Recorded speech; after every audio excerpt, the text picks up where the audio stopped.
이강민의 잡지사 12월호 17번째 페이지. 제인구달, 김점동과 더불어 세계 3대 과학자 중 한 명이죠. 곽재식 작가와 함께합니다. 안녕하십니까, 곽재식입니다. 왜 이렇게 순식간에 치고 들어오시네. 3대 과학자. 예. 너무 과도하지 않은가.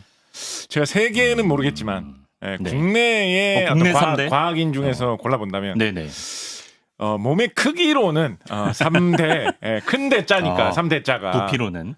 크기 큰 대자 아닙니까 3대 과학자가 3대. 3대 그런 식으로는 어떻게 잘하면 될 수도 있지 않겠는가. 대자 과학자. 그렇습니다. 예, 그런 생각, 부질없는 생각을 저희 문득 해보았습니다만 잡지사의 세계관이 아직 굉장히 확장되지가 않았기 때문에 저희가 지금 공유하는 세계에서는 뭐 세 손가락 안에 꼽힌다. 이렇게 알아주시면 될 것 같습니다. 감사합니다. 네. 저희가 오늘 주제에 들어가기 전에 하나 알려드릴 게 있어요.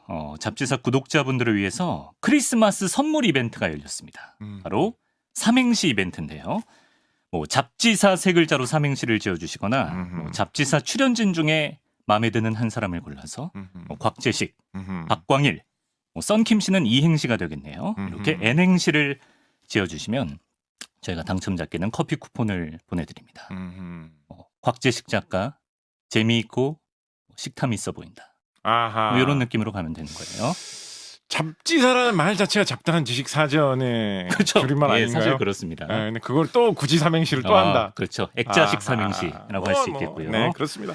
기간은 12월 29일까지. 짧은 문자 50원, 긴 문자 100원 드는 샵 1212 문자 메시지. CBS 레인보우 어플리케이션으로는 본 방송 중에 보내주셔야 되고요. 유튜브로는 뭐 24시간 열려 있습니다. 항시 대기 중이니까 많이 참여해 주시길 바랍니다. 자, 잡지사가 새로 시작한 시리즈죠. 이름만 대면 다 알지만 정확히는 잘 모르는 과학자 탐구 대작전. 오늘 또 새로운 과학자를 우리가 만나볼 텐데요.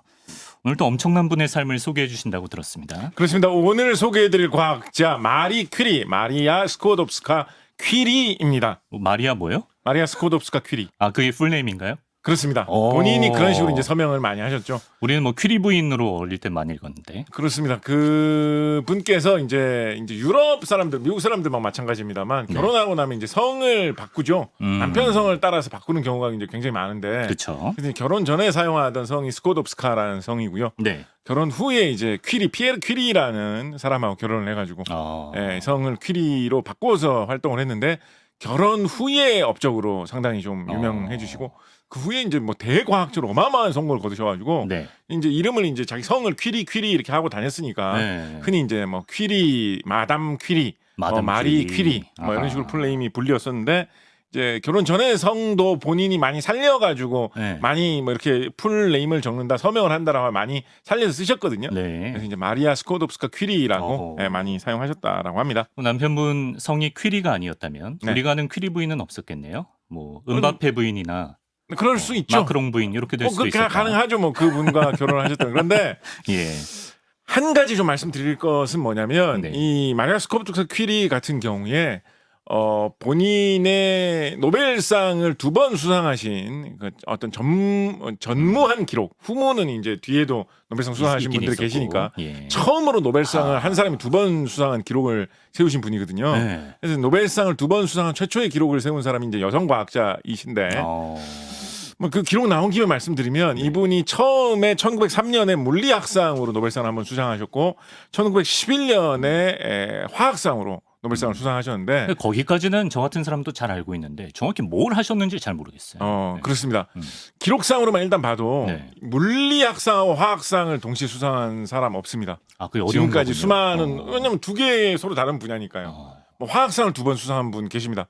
금년에 수상하신 분도 화학상 2번 수상하신 분이 계시고 물리학상 2번 수상하신 분도 계시고 그 다음에 뭐 노벨상 화학상을 먼저 수상하신 다음에 그 다음에 그런 어떤 명성을 바탕으로 사회운동을 열심히 하셔가지고 뭐 평화상을 받으셨다거나 오히려 그런 식으로 뭐 이런 분은 계신데 화학상 물리학상을 쌍으로 수상하신 이런 분 굉장히 드무신데 그러니까 문과생한테는 그냥 다 과학인데 되게 어려운 전혀 다른 분야군요.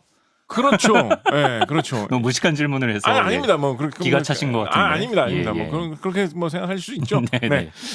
그래서 과학계에 정말 큰 어떤 변화, 많은 영향을 미치신 분이 퀴리라고 볼 수 있는데 이 업적을 이룰 때 남편하고 공동 연구를 해가지고 이런 업적을 대표 업적을 쌓으셨거든요. 아, 네. 그래서 두 번의 수상 중에서 첫 번째 수상 물리학상 수상은 남편인 피에르 큐리하고 공동 수상을 했습니다.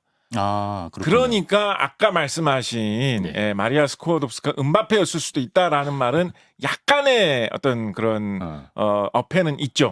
왜냐면 뭐 축구로 이분이 수상을 하신 거는 아니거든요. 남편하고 같이 연구를 한 분야에서 피에르 큐리 그런 식으로 보통 많이 평가합니다. 피에르 큐리 이분은 약간은 좀 사고 방식이 좀 이렇게 무르다고 할까요? 무르다. 어떻게 보면 유연하다고 할까요? 네. 어떻게 보면 좀 뭐랄까요? 좀 이렇게 꽉 막히고 고집 있는 스타일이 아니다. 좀 이렇게 좀 미끌미끌하다고 할까요? 이런 분이신 반면 이 퀴리 마리아 스코도브스카 퀴리 이분은 굉장히 추진력이 있으시고 꺾이지 않는 불굴의 의지 한 번 저 방향이다 생각하면 밀어붙인다 이런 성향이 있으신 분이었거든요. 근데 그게 이제 어떻게 보면 과학자로서는 두 개 다 필요하지 않습니까? 유연하게 여러 방면으로 생각해보는 그런 생각도 필요한 반면 한편으로는 이거를 끝까지 내가 파고들어봐서 연구를 해봐야 되겠다라고 하면 엄청나게 파고드는 이런 것도 필요하잖아요. 그 두 개의 서로 다른 성향의 성격이 서로 다른데 그게 이제 잘 맞아가지고 서로가 서로를 보완해 주면서 그러다 보니까 두 분 연애 결혼하신 분입니다. 아, 그래요? 예, 그러다 보니까 이제 서로 마음이 맞아서 결혼도 한 것인데 그 마음이 맞아서 사랑에 빠져들게 했던 그 성격의 서로의 보완 그것이 과학 연구로도 이어져 가지고 서로 그렇게 장단을 맞게 연구도 잘 하게 된 거예요. 그렇게 해서 이 퀴리 포텐이 터진 거죠. 퀴리가 만들어낸 이 연구 성과도 그 남편하고의 그 절묘한 조화 속에서 이루어진 것이기도 하기 때문에 음바페로 노벨상은 모르겠으면 또 이제 하면 또 성이 많이 축구 선수 음바페가 아니라 성이 달랐다. 마크롱 과연 그렇게 볼 수 있을 것인가? 약간은 좀 여지는 제가 좀 다르다. 그렇게 말씀드릴 수 있겠습니다. 저희 에디터가 중꺽 마리 퀴리라고 적었고요. 중꺽 마리 퀴리요? 괜찮네요. 이게 오히려 괜찮다. 왜냐면 음바페 드립보다는 이게 훨씬 방금 전에 말씀드렸듯이 어떤 꺾이지 않는 의지. 지금 방금 전에 궁금해하셨으니까 바로 그냥 이어가지고 설명을 드리면 이번에 대표 업적이 뭐냐면 우리가 흔히 요즘에 뭐 여러 군데에서 많이 이야기하는 방사능이라는 거 있지 않습니까? 그러니까 마리 퀴리하면 방사능인데 방사능이라는 거를 발명? 우리에게 전해준 우리의 방사능이라는 게 있구나 이런 게 방사능이라는 거구나라는 걸 우리에게 과학계 사람들에게 이렇게 끌어내가지고 보여주는 가장 중요한 과학자로 할 수 있는 분입니다. 방사능이라는 말 자체를 이분이 만들었어요. 아, 그래요?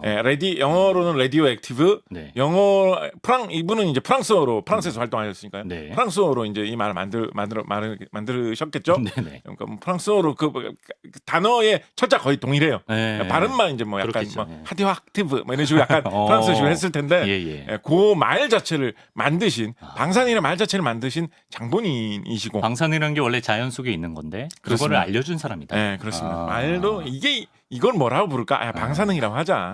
말도 만드신 분이 이제 이분이십니다. 이제 방사능을 만들려면 이제 방사능 물질을 이제 추출을 하고 연구를 하고 뭐 이런 식으로 해가지고 여러 가지 실험도 하고 방사능이 이런 성질이 있고 이런 거를 방사능이라고 해야 되고 뭐 이런 식으로 쭉 연구를 하지 않겠습니까? 그렇죠. 방사능이 이제 많이 들어있는 광물이 이제 우라늄 이런 쪽에만 당연히 이제 많이 들어있을 거 아니에요. 우리가 일반적으로 원자력 발전소 관련해서 듣는 그런 이야기만 들어봐도 예전에 이제 역청 우라늄 광이라고 해가지고 우라늄을 비롯해가지고 여러 가지 물질들이 들어있는 그런 돌멩이가 있었습니다. 그 돌멩이를 옛날에는 요즘은 뭐 우라늄이라고 하면 그거 캐가지고 뭐 여러 가지 뭐 원자력 발전에 사용하고 귀중하게 많이 사용이 되겠지만 옛날에는 뭐 그 정도로 가치 있다고 생각 안 했을 거 아니에요. 그냥 돌멩이. 이분이 나타나기 전에 방사능이라는 걸 사람들이 몰랐으니까 그런 말이 없었던 시기예요. 그러니까 그런 비슷한 현상에 대해서는 이분보다 약간 앞서서 더 일부 좀 눈치챈 분들이 계셨어요. 뭐 맥크렐이라든가. 근데 이제 이게 종합적으로 잘 정리를 못 하셨던 거죠. 근데 이거를 이렇게 해가지고 방사능이라고 부르자. 그게 이제 이 마리아 스코도브스카 퀴리의 업적인데 그 공로로 물리학상을 받은 거예요? 그렇습니다. 그렇게 하다 보니까 그때만 해도 이제 우라늄이 들어있는 돌 이런 게 별 가치가 없었거든요. 이분이 이제 그걸 잘 얻어다가 그럼 뭐 제가 과학 연구해 보려고 하니까 그럼 그렇게 값비싸게 팔 수도 있는 것도 아닌데 공짜로 저한테 좀 주십시오. 이런 식으로 정말로 이분이 불굴의 의지로 여러 그런 관련 업체하고 연락을 해가지고 그렇게 광물을 입수할 수 있는 경로를 얻으신 거예요. 그 광물을 빻아가지고 네. 실제로 손으로 맨손으로 빻아가지고 실제로 돌을 빻아가지고 가루를 만들어가지고 마늘 빻듯이. 그거를 예. 뭐 여기 어디에 녹여도 보고 예, 예. 끓여도 보고 뭐 말려도 보고 얼려도 보고 하면서 막 실험을 하신 거예요. 네네. 이분이 뭐 옛날에 뭐 이분이 사실은 엄밀하게 따져보면 이분이 네. 대학원 시절에 연구를 하신 거예요. 대학원. 박사 과정 학위 논문으로 이분이 박사 과정이나 사실은 석사가 대부분의 이제 대학원생들이 학위 있으시. 저도 사실 비슷합니다만 네. 석사 과정이나 박사 학위 과정에서 제출한 논문은 네네. 이제 처음 학계에 들어설 때 제출한 거기 때문에 음. 좀 이제 꼬꼬마 학자로서 한 거기 때문에 조금 약간은 좀 민망해하고 부끄러운 경향이 있거든요. 아 그래요. 내 소시적에 진짜 이런 거를 이런 게 있거든요. 네네네. 근데 마리아 스코트 큐리 이분은 박사 과정에 연구하신 거 그걸로 네. 박사 학위도 따고 네. 그게 발전돼 가지고 사람들한테 좋은 평가를 받아서 노벨상도 와. 받고 이러신 분이거든요. 떡잎부터가. 예. 그런데 그 박사학위 과정 동안 네. 이분이 뭐 자기가 학생이니까 뭐 물론 뭐 남편이 그때 당시 먼저 박사학위를 따가지고 학위가 있었습니다. 네네. 예, 남편하고 뭐 같이 연구를 한다고 하겠지만 자기가 마음대로 뭐 부려먹을 수 있는 조수가 있었겠습니까? 뭐가 있었겠습니까? 없었겠죠. 우라늄 들어있는 돌 왔다로 하면 자기가 직접 또 망치로 부수는 네, 것부터 네. 자기 맨손으로 해야 되는 손 거거든요. 다쳐가면서. 그렇게 해서 본인이 직접 실험한 네. 돌멩이가 양이 어느 정도였다고 하느냐? 네. 무려 8톤에 달했다고 합니다. 8톤. 8톤? 자기 과학자 실험을 위해서 깨 부수고 녹이고 해서 소비한 돌의 양을 이제 마리 큐리의 손이 닿은 양이 8톤이다. 한번 돌아봤겠죠. 이제 논문 쓰고 학위 받고 하면 이제 감격에 이제 차가지고 네네. 보통 이제 그렇게 되면 이제 친구들하고 술 마시러 가고 이렇게 하거든요. 근데 우리의 마리아 스코트 큐리는 뭐 이때 뭐 19세기 말에 프랑스인데 뭐 굳이 뭐 친구들하고 같이 호프집 가고 뭐 이렇게 했겠습니까? 호프집이라뇨. 과거를 회고를 하면서 한번 돌아봤겠죠. 네. 드디어 내가 박사 학위를 받았는데 네. 내가 이 큐리 박사님이 됐는데 네. 도대체 내가 연구를 얼마나 했나 실험을 얼마나 했나 한번 돌아봤겠죠. 그 이제 며칠 날 얼마를 실험했다는 게 일지에 쭉 적어놨을 거 아닙니까? 네. 돌아보니까 이거를 트럭으로 내가 몇 대치를 이거를 내 손으로 빻았구나.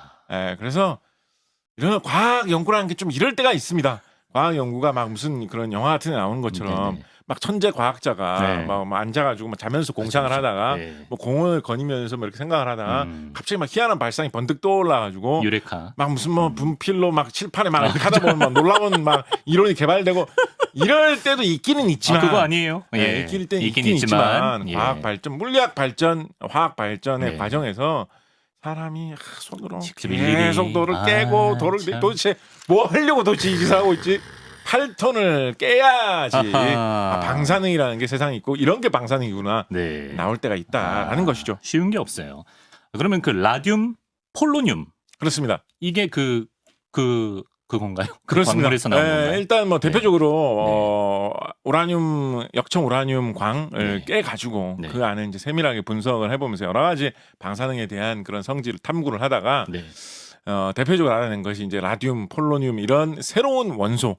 그때까지 발견되지 않았던 원소들이 있다라는 사실도 이제 밝혀냈었는데 라듐 같은 경우에 이거 뭐 8톤치를 실험을 했을 거니까 뭐 온갖 거에 대해서 다 익숙하겠죠. 그렇겠죠. 이거는 이런 식으로 실험하면 잘 되고 저런 식으로 실험하면 잘 될 것 같지만 사실은 속임수고 이런 별별 경험이 다 있겠죠. 다 꿰고 있어. 그런 걸 통해서 다 꿰서 해보니까 방사능과 관련된 실험을 할 때는 요 라듐이라는 원소 요거를 모아가지고 실험을 해보면 실험이 굉장히 잘 되고 여러 가지로 요긴하게 방사능의 특징을 사용하는데 굉장히 많이 도움이 된다라는 사실을 밝혀냈습니다. 그래서 한동안 라듐이 얼마나 많이 있느냐, 라듐이 얼마나 많이 확보되어 있느냐라는 것이 어떤 연구소, 어떤 나라의 방사능 연구의 어떤 수준의 척도, 능력의 척도로 분류되던 시절이 상당히 있었을 중요한 만큼 자원이 됐구나. 라듐이라는 게 방사능 연구의 기본이다라고 통하던 시절이 한 이후로 거의 한 세대 이상이 이어졌을 정도로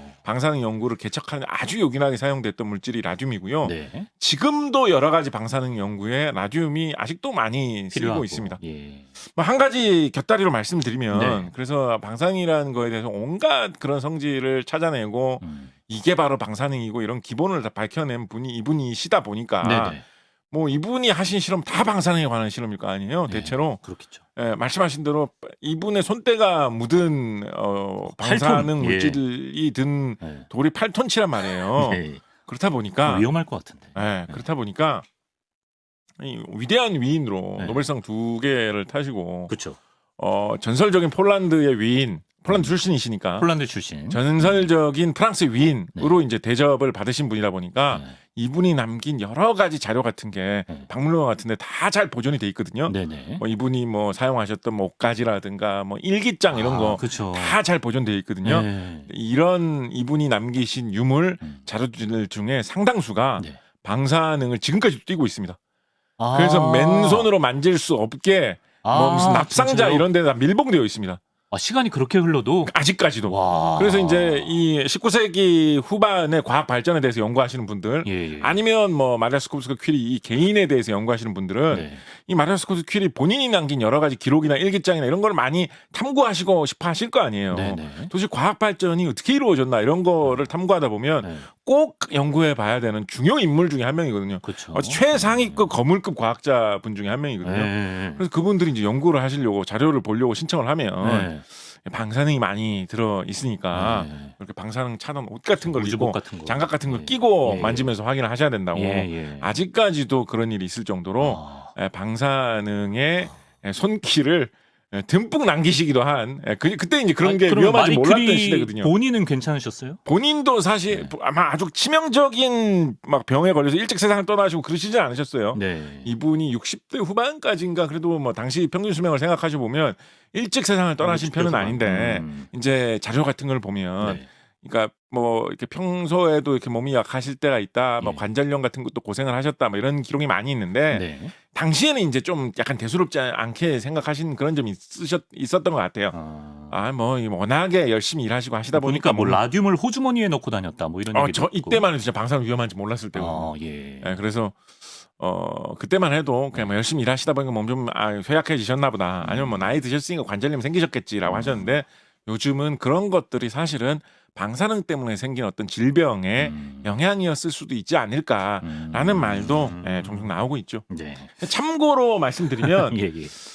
남편 피에르 퀴리 같은 경우에는 젊은 시절에 일찍 세상을 떠났습니다. 노벨상은 타신 다음에 몇 년 후에 세상을 떠나셨는데 그래요. 이분 마차에 치여가지고 교통사고로 세상을 떠나셨어요. 그래서 이제 뭐 실제로도 그런 비율을 이제 원자력 이 분야 연구하시는 물리학 연구하시는 분들이 많이 사용하시는데 뭐라고요? 방사능하면 우리가 굉장히 무서운 것 같아가지고 뭐 조금만 있으면 막 엄청나게 위험한 것처럼 네. 경계하고 막 두려워하지 않습니까? 그렇죠. 근데 실제로 역대 사람들이 희생을 당한 거 위험이 실제로 어느 정도 피해를 입히냐 정도로 보면 방사능보다도 교통사고 훨씬 더 무섭다. 그거를 어떻게 뭐 이런 것까지 몸으로 이렇게 증명하실 필요는 없었는데 퀴리 부부의 예를 들어서 그거를 실제로 증명하신 막 약간 우화 비슷하게 증명하신 장본인이 방사능이라는 말을 처음 만든 이 분의 부부 남편이다라고 보실 수도 있겠습니다. 네, 피에르 퀴리는 좀 일찍 떠나셨고 그러면 마리 퀴리는 노벨 화학상은 뭘로 받으셨나요? 그게 사실 좀 애매한데요. 애매해요? 이분이 사실은 화학과 물리학 양쪽에 굉장히 큰 영향을 끼쳤다라고 볼 수가 있습니다. 네. 물질을 잘 분리를 해가지고 그분에서 그 물질들 섞여 있는 역청 우라늄 광 속에서 폴로늄은 뭐가 있고 라듐은 뭐가 있고 이렇게 분리를 해가지고 잘 뽑아냈다라는 그런 분리의 기술, 특정한 물질을 찾아내는 기술, 어떤 물질이 무슨 성질을 띠고 있는지 정해내는 이런 건 화학 분야의 이야기거든요. 사실 이분은 어떻게 보면 화학상을 받는 게 좀 더 가까운 영역에 있어요. 애초에. 근데 이분이 발견해낸 방사능이라는 현상이 네. 워낙에 물질의 근본적인 성질하고 영향을 가까이 맺어져 있는 것이기 때문에 방사능 물질이라는 것은 자연적으로 가만히 있어도 방사선을 스스로 내뿜는 물질을 방사능이라고 하거든요. 근데 이제 방사선이라고 하는 뭐 알파선, 베타선, 감마선이라는 이 특유의 이상한 이 광선 같은 것들이 조사를 해보니까 어떤 빛의 근본적인 성질, 물질이 과연 원칙적으로 원리적으로 무엇으로 되어 있느냐. 물질이 뭐 분자, 원자 이런 걸로 되어 있다고 하는데 분자나 원자라는 건 그럼 뭘로 되어 있을 것이냐. 이런 근본적인 원리를 파헤치는데 굉장히 중요한 역할을 하는 것이 바로 그 방사선의 정체였고 방사능이라는 물질이 바로 방사능 물질이라는 것이 방사선을 내뿜는 물질이기 때문에 물질의 근본 원리를 탐구하는 물리학에 대해서 준 충격이 너무나 컸던 거예요. 그래서 물리학상을 덜컥 드렸어요. 그러고 나서 가만히 생각을 해보니까 아니 근데 하신 일이 워낙에 화학적 일인데 화학계에서 이거 물리학에 끼친 영향이 너무 크다고 해가지고 물리학상만 주고 그냥 끝내는 게 좀 이상하지 않느냐라고 해가지고 1911년에 어떻게 보면 그러니까 원래는 사실 화학상 드렸어야 됐으니까 나가면서 뒤늦게 화학상을 한 번 더 드린 거거든요. 그래서 이제 이 화학상에 보면 왜 화학상을 드렸느냐 보면 화학 분야에 끼친 공정이 너무도 커서 화학상을 드렸다라고 그냥 그렇게 돼 있어요. 뒤늦게. 그래서 약간은 당시에 사람들이 좀 왈가왈부 그런 비판 이런 것도 좀 있었습니다. 워낙에 그냥 상징적인 인물이기 때문에 그냥 약간 서비스 비슷하게 노벨상을 하나 더 준 거 아니냐. 심지어 약간 가십거리도 많이 됐어요. 왜냐하면 당시만 해도 여성 과학자가 그렇게 많지 않았던 시절이었는데 남성 과학자들보다 앞서서 남성 과학자들 중에서도 물리학상, 화학상 못 산 사람 못 받은 사람들이 대부분 아니었겠습니까? 더군다나 이때는 이제 노벨상 초기였거든요. 그러니까 노벨상 진짜 정말로 말 그대로 노벨상 받으려고 하는 사람들 줄을 섰을 시기예요. 노벨상이라는 게 제정되기 전부터 이름 높았던 학자들이 전 세계에 많이 있었을 거 아니에요. 이 금년부터 노벨상을 드립니다라고 하니까 내 차례도 언젠가 오겠지, 내 차례도 언제나 오겠지라고 하는 남성 과학자들 줄 섰을 시기거든요. 그렇죠. 그런데 여성이 노벨상을 먼저 받고 두 번 받고 하다 보니까 그런 거에서 좀 싫어하는 분들 좀 있었어요. 그래서 별 이상한 얘기도 나왔고 심지어 그런 식으로 해가지고 나온 약간 좀 악의적인 이야기 중에는 남편이 세상을 떠난 게 되게 큰 화제거리가 됐어요. 이것도 이제 그러니까 일반 대중들 노벨상 사이에서도 탄 사람이니까. 노벨상 탄 부부가 쌍으로 노벨상을 탔는데 그중에 남편은 그렇게 안타까운 사고로 일찍 세상을 떠났다더라. 부인이 굉장히 슬퍼하면서 연구를 하고 있다더라. 이런 게 좀 이렇게 가십거리로도 많이 소비되고 있던 시기였거든요. 대중들에게 널리 알려지고. 그러니까 남편이 언론이 세상을 문제입니다. 언론이 언론에 종사하고 계시지 않으신가요? 남편이 세상을 떠난 게 불쌍해서 노벨상 줬다더라. 뭐 이런 얘기도 나오고 남편 떠난 다음에 이제 세월이 좀 흐르다 보니까 뭐 이제 뭐 재혼하는 거 아니냐 뭐 이런 식의 얘기도 막 나왔거든요. 실제로는 재혼 안 하셨어요 끝까지. 근데 뭐 그런 얘기도 나왔거든요. 뭐 누구하고 뭐 사귄다더라. 뭐 이런 얘기도 막 그런 게 그냥 입방아에 많이 오르셨구나. 그러다 보니까 그런 입방아에 시달리는 게 불쌍해가지고 노벨상 준 거 아니냐. 별별 이야기가 다 나왔는데. 아니겠지. 근데 뭐 실제로는 노벨상을 두 번 받으실 만한 공적을 충분히 쌓으셨고, 어떻게 보면 약간 노벨상이 준 순서가 약간 잘못됐어요. 처음에 이제 이런 물질을 발견했다, 물질을 이렇게 분리해냈다라는 걸로 화학상을 드리고, 그렇게 물질을 발견해가지고 그 성질을 살펴보다 보니까 물질의 근본 원리에 대한 수많은 사실들이 쏟아져 나왔다. 물리학적으로도 큰 의미가 있네라고 해서 물리학상을 드리고 이랬다면 뭐. 사실은 굉장히 자연스럽고 별 말이 없었을 텐데 사람들이 너무나 큰 연구 성과에 좀 충격을 받고 이렇게 하다 보니까 반대 순서로 수상했다 이렇게 보셔도 될 것 같습니다. 순서는 바뀌었지만 이런 업적을 달성한 위대한 인물임에는 틀림이 없습니다. 그렇습니다. 자, 이번에는 마리 퀴리에 대한 흥미로운 사실 3가지 저희가 이렇게 준비해봤는데 우선 첫 번째, 우리가 이제 마리 퀴리는 항상 연구실에서만 살았을 것 같은 그런 이미지를 괜히 갖고 있는데 세계 1차 대전에서 맹활약했다는 게 사실입니까? 그렇습니다. 마리아 스코도브스카 퀴리 같은 경우에는 일단은 뭐 전쟁 이야기 하기 전에 이분이 사실은 굉장히 애국적인 인물이기도 했습니다. 그러니까 원래 폴란드 출생인데. 폴란드 출생이신데 그때 당시에 폴란드가 세 나라에 쪼개져 가지고 지배를 받고 있었어요. 독일, 어디서? 오스트리아, 러시아 세 나라에 쪼개져 갖고 지배를 받고 있었습니다. 네네. 그래서 폴란드가 아직도 독일이나 러시아에 대해서 감정이 그다지 좋지 않습니다. 그렇다더라고요. 요즘에 이제 우크라이나 전쟁할 때도 아주 가장 열렬하게 우크라이나를 지원해주는 나라가 폴란드이지 않겠습니까? 그래서 그런 국민 감정이 있는데 특히나 이 당시에는 러시아에게 굉장히 장기간 지배를 받던 시기였거든요. 폴란드의 수도 바르샤바가 러시아 땅에 들어가 있었습니다. 그래요. 마리아 스코토스키 바르샤바 출신이셨거든요. 이분 어릴 때부터 꼬꼬마일 때부터 동네 형들 뭐 동네 아저씨들한테 그런 이야기를 많이 듣고 살아가지고 우리도 이제 가끔 동네 아저씨들 이렇게 약주 한잔 하시면 일본 욕하면서 뭐 그런 분들도 계시고 뭐 우리나라 정치가 막 이렇게 돼야 된다 이런 분 하시면 근데 이 마리아 스코토 퀴리 주변에는 우리가 러시아를 물리쳐야 된다고 만러 감정 우리가 독립해야 된다고 이런 분도 굉장히 많이 계셔가지고 어릴 때부터 그런 독립 의식을 많이 가지신 채 아주 꼬마일 때부터 그러고 자라나셨어요. 나이가 드셔서도 이 생각을 버리지 않으신 거예요. 폴란드 그래서 그걸 아주 상징적으로 나타내는 게 뭐가 있냐면 이분이 폴란드라는 나라가 없으니까 네. 어디 가가지고 나는 폴란드인입니다라고 네. 하면 그렇지만 뭐 국적은 러시아 국적이시죠. 뭐 이렇게 하던 시대인 거예요. 사실은. 네. 이분이 이걸 정말로 강렬하게 나타낼 수 있었던 게 뭐냐면 네.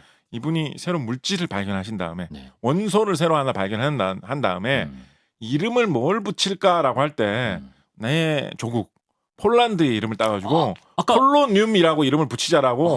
그거 내가 발견하면 내가 이름 붙이는데 누가 뭐라고 할 거야라고 해가지고 그 이름을 붙여버린 거예요. 그게 폴란드의 폴이구나. 그렇습니다. 네. 그래서 그 원소 이름이 폴로늄이 된 거거든요. 그게 이제 퀴리의 원대한 어떤 그 생각을 볼 수가 있는 거죠. 그렇게 네. 하면 어떻게 됩니까?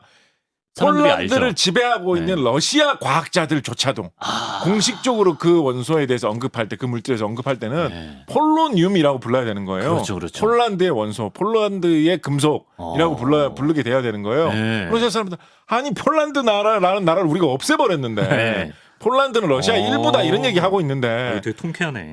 과학적으로는 폴란드의 금속이란 말을 그러게요. 계속 하고 평생. 다녀야 네. 되는 상황이 된 거예요. 사실은 일종의 과학으로 독립운동을 하신 거거든요. 네. 그래서 그런 어떤 그 국제 정세에 대한 의식, 정치에 대한 의식 굉장히 강하셨어요. 네. 그런데 제1차 세계대전. 세계대전이 일어나니까 이분은 프랑스에서 이제 프랑스인하고 결혼을 그때 이제 해가지고 결혼했으니까 쭉 사시고 계셨잖아요. 네. 근데 정치적인 그런 정세를 보니까 네. 폴란드인들이 프랑스를 위해서 굉장히 많이 활약을 하면 결국은 그것으로 이 어떤 폴란드인들의 발언권이 높아져가지고 네네. 폴란드의 독립에도 도움이 되겠다는 생각을 하신 거예요. 그래서 이분이 실제로 트럭 부대를 이끌고 네. 이분 방사능 전문가시잖아요. 네. 그래서 X선 같은 거를 이용을 해가지고 뭐 총 맞은 사람 총알이 어디에 있느냐 X선 찍어보면 알 수 있겠죠. 이런 것을 찍을 수 있는 장비를 트럭에다 다 탑재를 해가지고 일종의 구급차네요. 그렇습니다. 네. 구급차인데 X선 차량 전용 구급차 트럭 부대를 만드셔가지고 네. 본인이 직접 그 트럭을 운전도 하시면서 전장을 트럭 직접 부대를 누비면서 이끌고 다니시면서 전장 바로 후방을 돌아다니면서 이걸 네. 일을 하셨고 야. 본인 딸이 당시에 청소년이셨어요. 네네. 한 고등학생 정도 되셨는데 네. 본인 딸도 과학에 재능이 있는 분이시. 이분도 딸도 자라나서 결국 방사능 연구로 노벨상 받아요. 아마 노벨상 명가잖아요. 맞아요. 네. 딸도 과학에 재능이 있었거든요. 네. 딸을 훈련을 시켜가지고 네. 같이 딸하고 같이 1차 대전 전쟁터에 바로 후방에서 돌아다닙니다. 이건 진짜 대단한 거죠. 사실 이 딸 이분 이렌 퀴리라고 하시는 이분 같은 경우에는 약간은 모르겠어요. 이건 제가 그 전기나 다른 자료 같은 데서 본 느낌인데 네. 이때 당시에 어머니로부터 조금은 좀 과도하다라는 느낌을 받으시기도 했던 것 같아요. 왜냐하면 1차 대전의 전쟁터라는 거는 혹독한 그럼요. 전쟁터군요. 예, 그럼요. 사람이 뭐 몇십만 몇백만 종국에는 몇천만이 죽어나간 전쟁터이기 때문에 정말로 참혹한 전쟁터였는데 우리 엄마는 왜 나를 다른 어머니들은 뭐 크리스마스 되면 선물 사주시고 뭐 이쁜 옷 사주시고 이런다는데 네. 우리 어머니는 야 너 나랑 같이 갈 데 있다 이러면 딴 집 어머니는 백화점 데리고 가는데 우리 어머니는 무슨 뭐 전쟁터 참호에 트럭 운전하라고 시키고 과학 좀 잘한다고. 그런 것도 조금은 있었다라고 생각을 하는데 네. 사실 뭐 그 때문에 과학에 대해서는 굉장히 많이 어떤 그런 느낌 같은 건 있었겠죠. 네. 사실 하나만 더 말씀드리면 네. 이 마리아 스코프스 퀴리가 이후에 실제로 폴란드가 그렇게 독립을 하게 돼요. 그렇군요. 정말로 자랑스럽게 생각을 하고 뿌듯하게 생각을 하고 그래서 지금도 네. 폴란드에서는 마리아 스코프스 퀴리가 국민 영웅이고요. 길에 무슨 뭐 마리아 스코프스카로 네. 마리아 스코프스카 대교 막 이런 거 막 있습니다. 폴란드가 네. 동상이 있고 막. 네. 뭐 충무로 이런 거죠. 그런 거죠. 예, 예, 그런 게 예. 막 있고 막 예를 들어서 우리나라에서 뭐 약간 농담처럼 야 너는 무슨 이순신 장군도 모르냐 이런 것처럼 야 너는 무슨 퀴리도 모르냐 뭐 이런 식의 농담이 있을 정도로 폴란드의 국민 최고의 영웅인데 영웅이다. 네. 그 때문에 당시 이제 우리나라는 일제 강점기로 이렇게 넘어오던 시기 아니었습니까? 네. 마리아 스코프스 퀴리의 약간 장년기 노년기로 가면 예. 그때 당시에 우리나라의 신문이나 잡지나 책 같은데 네네. 위대한 과학자를 배웁시다. 혹은 뭐 여성도 자기의 전문 분야에서 여러 가지 일들을 많이 할 수 있습니다. 라면서 마리아 스코도프스카 퀴리 뭐 일생 이런 거에 대해서 소개하는 글 같은 게 굉장히 많이 나왔습니다. 일간지에 전기가 막 연재로 실리기도 했었는데 네. 지금 돌아보면 이런 것들을 한국인들이 많이 아. 유통시켰던 이유가 네. 대놓고는 말 안 하지만 네. 은근히 뒤에서 네. 우리도 이 사람의 정신을 돌아보면서 우리에게 귀감이 되니까. 우리도 독립운동하자. 아. 우리도 일본에서 언젠가는 독립운동하자. 네. 우리의 과학자 중에서도 뭐 조선늄 이런 거 하나 만들자.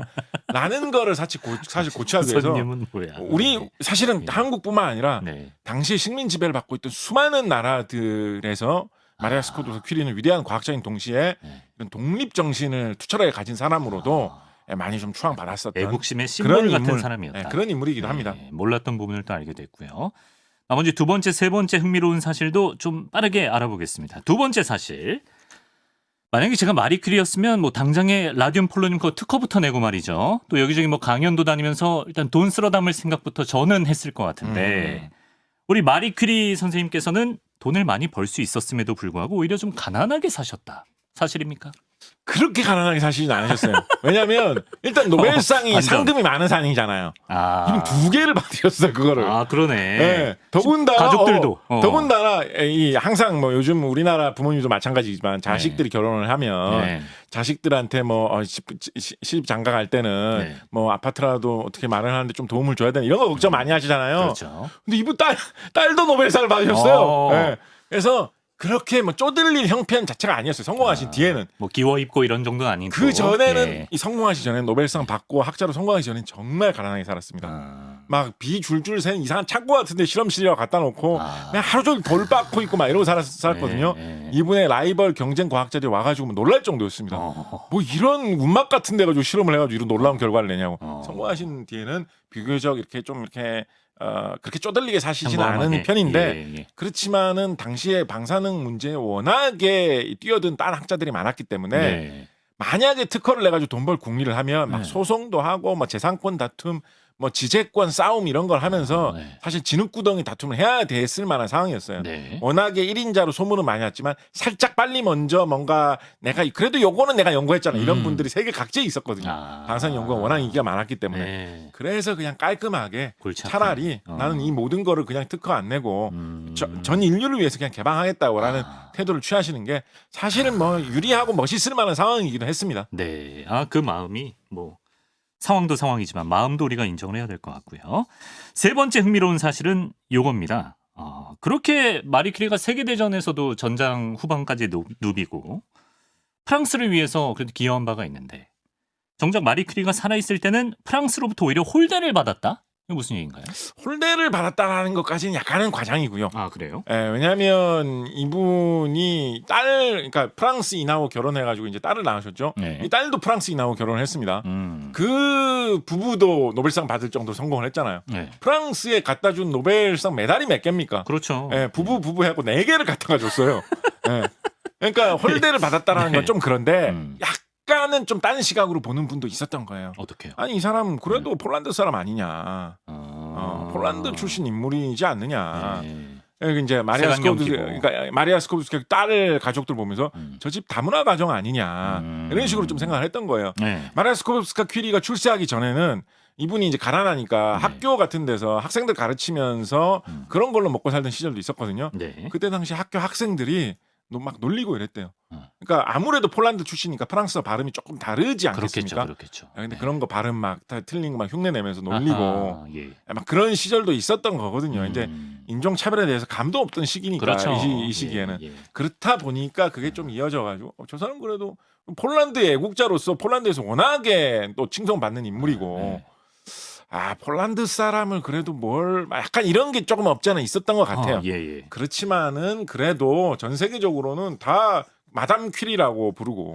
그렇죠. 그죠? 퀴리 프랑스에서 활동한 학자임이 뭐 부정할 수 없는 사실이고 그러다 보니까 결국에는 뭐 사후에는 이제 점점 더 프랑스를 대표하는 학자로서 지폐에도 넣고 높게 이렇게 평가되기도 하고 그래서 프랑스에 이제 팡테옹이라고 하는 프랑스에서 가장 위대한 전설적인 위인들만 묘를 만들어 놓는다는 판테온이라는 건 사실 원래 신전으로 건축되어 있는 것인데 국립묘지.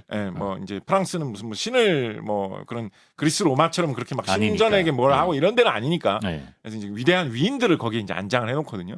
거기에 마리아 스콜스 퀴리 퀴리도 부인도. 안장을 해놓고 아하. 그런 걸로 인해서 이제 현대 프랑스인들에게 이런 걸 알려주는 것이죠. 예. 아니 뭐 딱 외국 출신이라고 해가지고 다문화 가족 사람이라고 해가지고 막 괜히 막 이상하게 차별되는 대우로 하고 그러면 우리만 손해다. 그렇죠. 재능이 있는 네. 사람들, 뛰어난 사람들은 우리나라 사람으로 품어주고 이 사람이 우리나라에서 활동할 수 있도록 잘해주면 그 사람이 우리나라에 좋은 일 많이 해주고 우리나라의 뛰어난 기술을 다 만들어주고 우리나라 사람의 한 사람으로서 이름을 드날릴 텐데 네. 그거 왜 배척하고 이상하게 하느냐. 다 품어주자라는 메시지를 지금 세상을 떠난 지 긴 세월이 흐른 후에도 팡테온에 잠드셔서도 온 프랑스에 전해주고 계신 것이죠. 네. 팡테온 한번 가보면 마리 퀴리의 묘지를 우리가 또 볼 수가 있습니다. 그렇습니다. 여기까지.